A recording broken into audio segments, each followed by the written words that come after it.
This is Spotlight Omaha.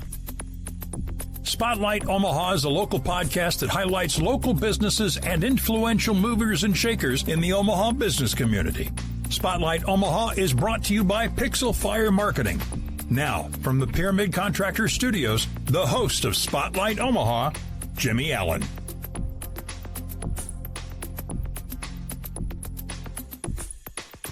Welcome into the Spotlight Omaha Podcast, where we take you around the city of Omaha, introduce you to local business owners, influential figures, and people who are making a difference in our community. We are brought to you by SignOvation Omaha inside of the Pyramid Contractors Studio. My name is Jimmy Allen. Today I'm joined by Amy Robbins. Amy, thanks for being here. Thank you for having me, Jimmy. You're with Clare Senior Advisors. Can you talk about how you're helping folks over at Clare Senior Advisors and what you're doing for the community?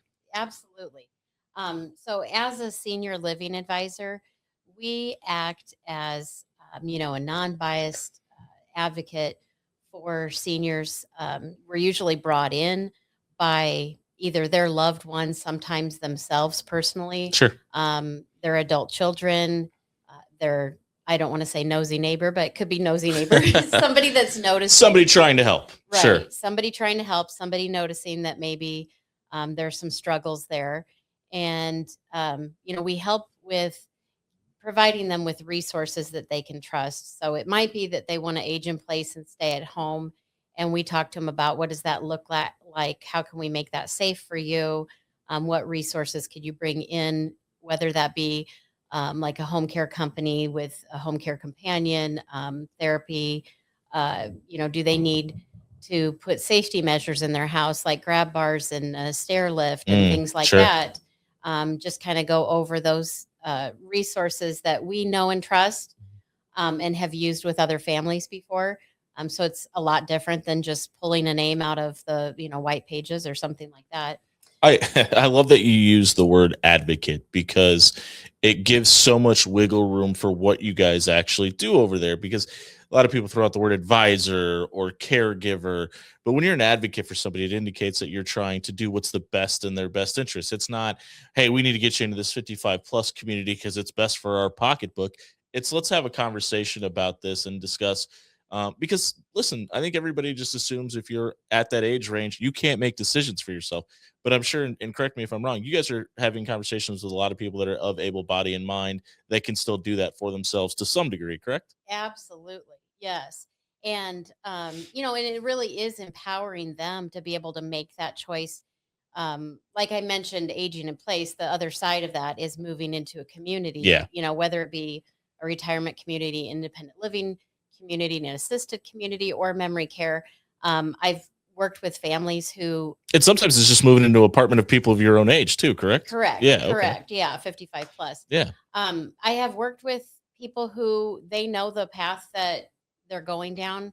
They know it's going to be a struggle later on in life. And they want to be able to make that choice personally, individually for themselves and not put that on, their family members, and just know that they're going to get what they want. But the other side of that too is that you can't just wake up on Friday and decide next week you're going to move into there's a process. Community. There's a process, and there's wait lists and things like that to Ooh, deal with. I didn't think about the wait list aspect of it.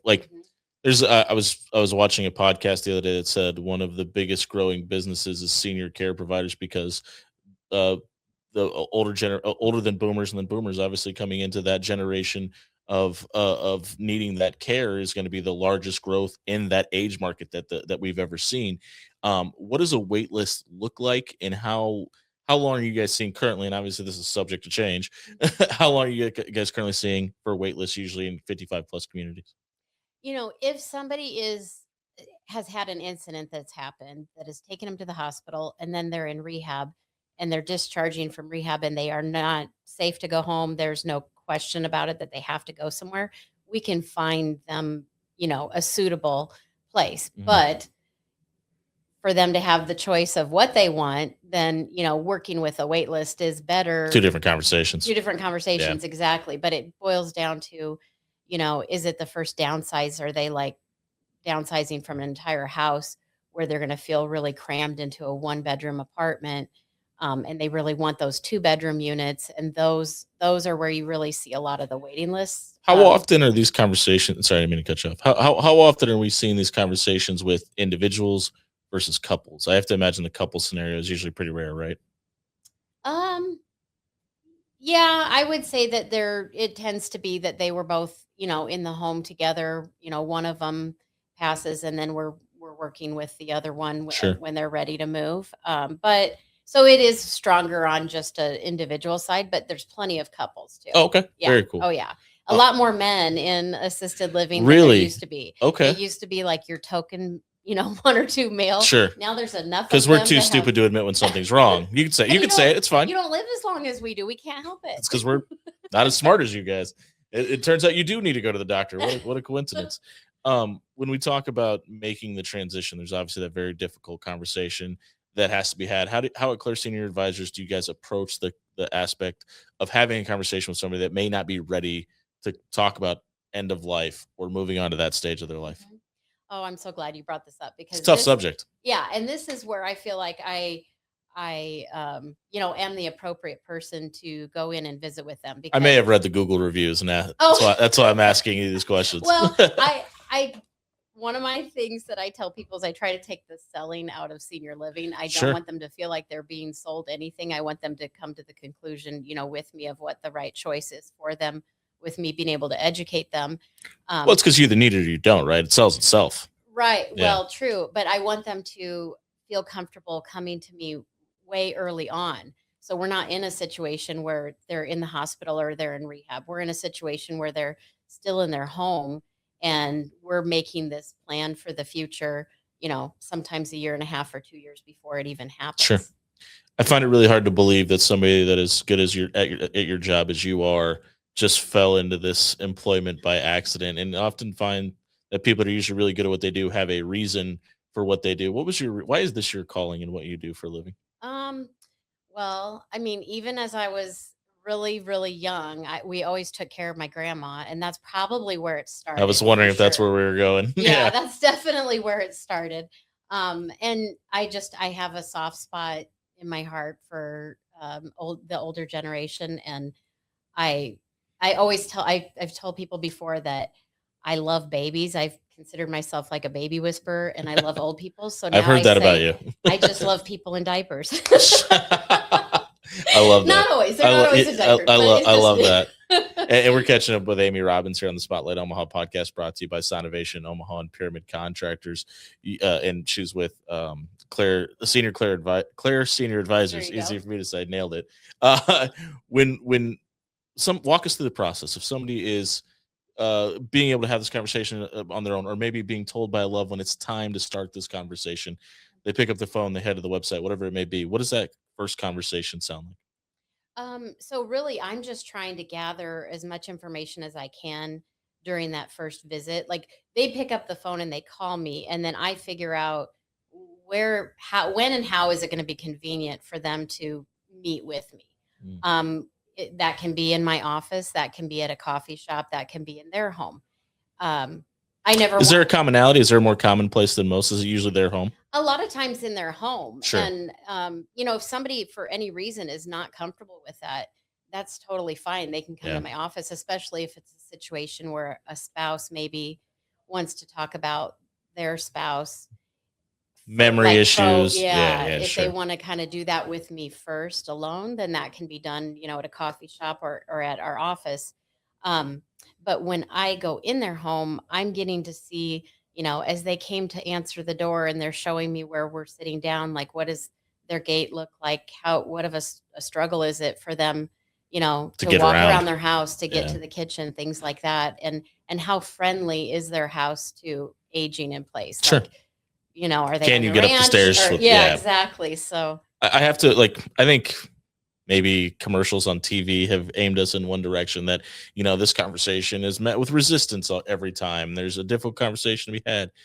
Is it fair to say the vast majority of these conversations are difficult, or are most people in a situation where it can be a little bit easier to have this conversation?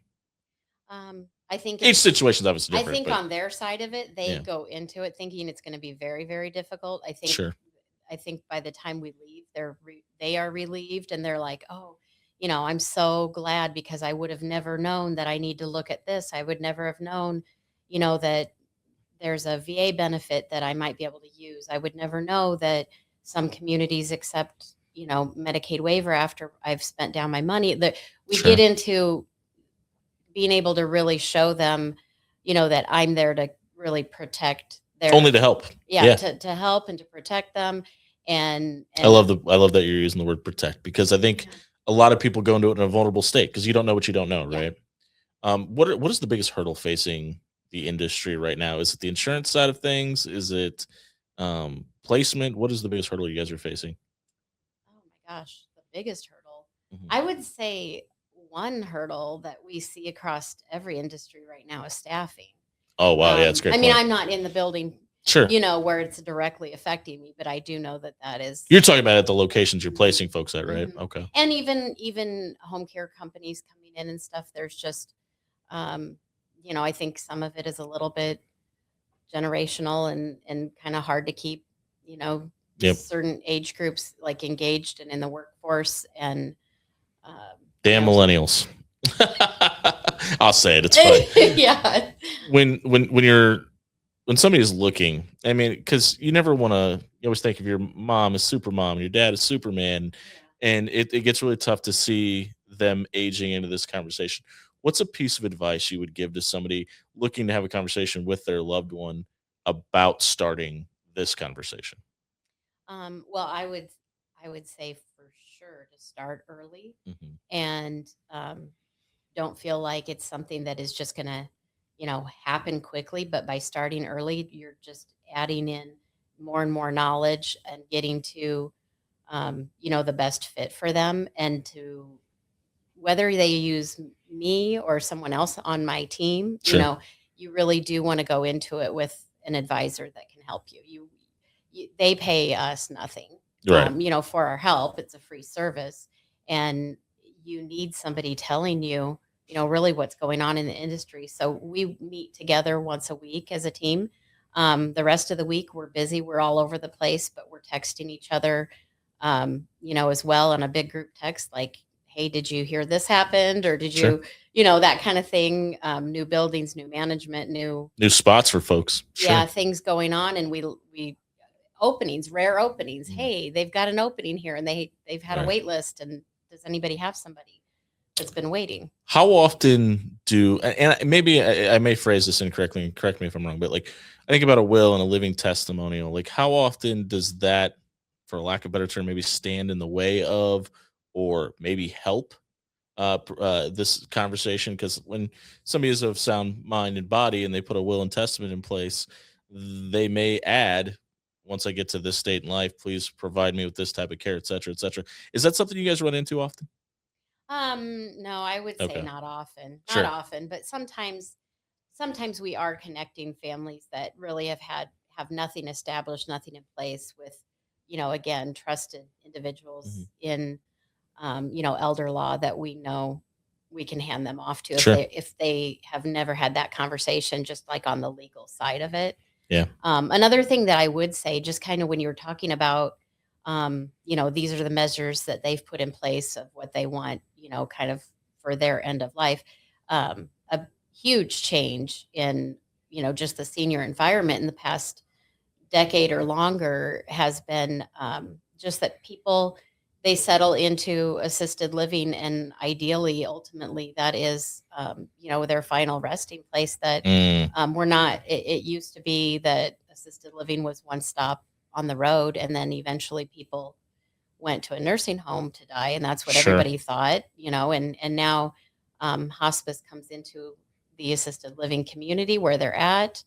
It's much more comfortable for the individual. It's better for the family visiting, and so yeah, those types of decisions that they're made or whatever, that's a whole part of the process that they go into assisted living kind of knowing, if they what kind of measures they want taken and what kind of help they want brought in. And we're catching up with Amy Robbins of Clare Senior Advisors here on the Spotlight Omaha Podcast, brought to you by SignOvation Omaha and Pyramid Contractors. I want to talk about you for a little bit, because we talked a little bit about your life Sure. before you walked in here. Despite your husband's best efforts, you're still married, and you're a saint for that. But you're also a mom. You're taking care of people, diapers of all ages.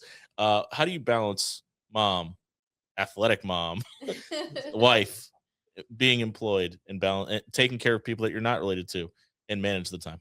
I actually feel like this year has been kind of it's a new stage of my life, and it's actually become easier. Kicking the kids out of the house help? Yeah, the youngest one. So within 4 months, my youngest one graduated high school and then got sent off to college.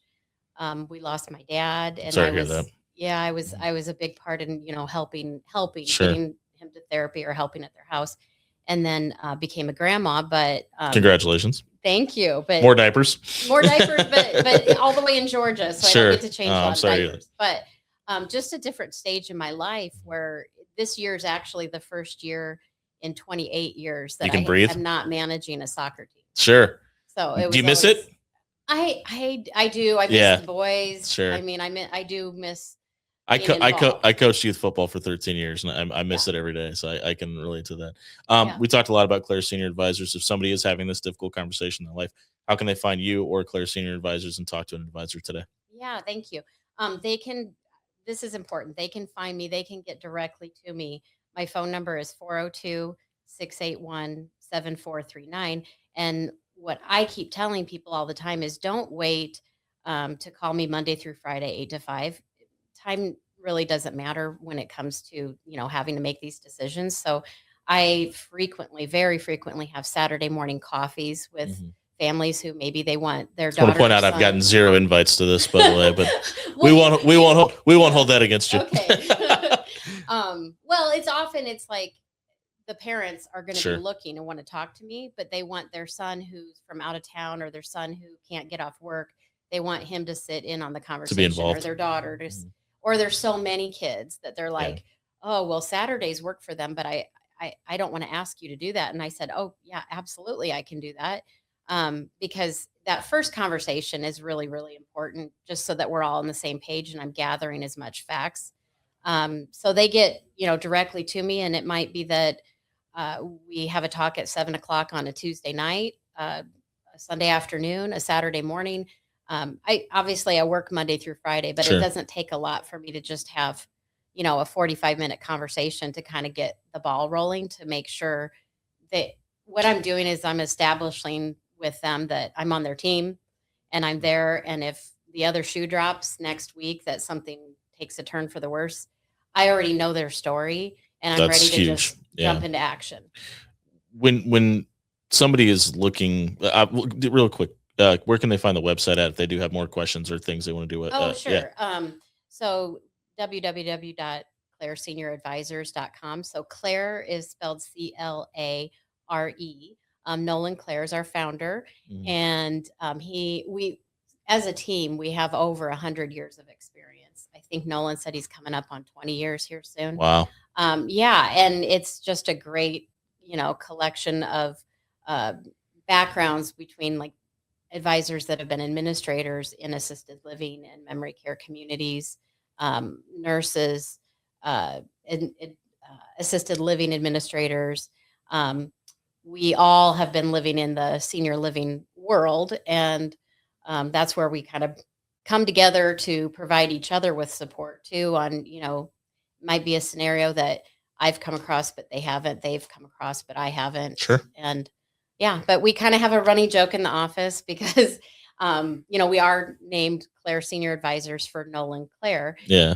But people often ask who Clare is. Well, no, they'll call me. All of us get called Clare at least once a week. So that's awesome. It's not a bad thing because Claire's a really pretty name. Sure is. I don't mind it. We talked a ton about what you guys do at Clare Senior Advisors today. Is there anything that we haven't mentioned that people should know about? I can't think of anything. We covered a lot. Sorry. Check out claressenioradvisors.com. Get a hold of Amy. Your phone number one more time is 402-681-7439. If you're ready to have the tough conversation about mom, dad, or maybe yourself is thinking about what's next for you after you're hitting a certain age in life and are ready to move on, give a call to Amy and her team today. This has been the Spotlight Omaha Podcast, brought to you by SignOvation, Omaha and Pyramid Contractors. Thanks for watching. We'll see you tomorrow.